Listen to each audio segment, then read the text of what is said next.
Ngoja nikwambie, je, umekataliwa? Lakini uwe na hakika ya kwamba kipimo cha kufaa ni kukataliwa.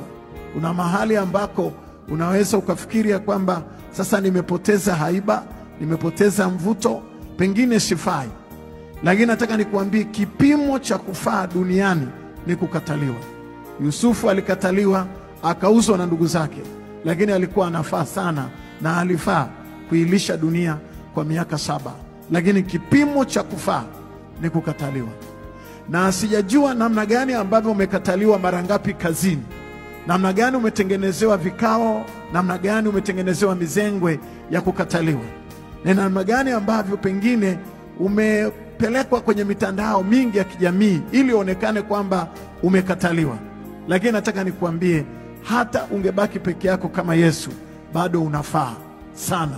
Hata ungebaki peke yako kama Yusufu, lakini bado unafaa sana. Acha nikuambie jambo hili moja. Nimesikiliza mara nyingi testimony nyingi za watu, lakini moja ya testimony ambayo nilifurahia ni ya bilionea mmoja anaitwa Jack Ma wa China. Yeye anasema amewahi kukataliwa kwenye application za kazi akiomba kazi baada ya kuhitimu masomo yake. Lakini moja ya kazi ambayo anashangaa, aliomba even KFC, akaenda kuomba huko kazi kwenye chips hizo, lakini hata kazi ya chips na kuku alikosa, alikataliwa. Lakini leo ni bilionea mkubwa sana kule China, na mtu ambaye ana inspire maisha ya watu walio wengi, kwa sababu kipimo cha kufaa ni kukataliwa. Na sijawahi kujua ya kwamba ukiona mtu amekataliwa sana, ujue anafaa sana. Sisi kwa lugha yetu ya Kichaga cha Marangu tunasema hivi, kimine nyicho. Yani kimine nyicho, yani kilichokataliwa ndicho chenyewe.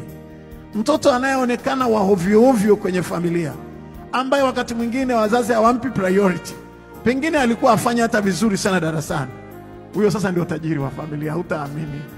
Yani huyo ndiye ambaye anakuja kubeba kabisa ile nembo ya familia. Waliokataliwa sana kwenye familia ni wale ambao leo wameifaa sana familia.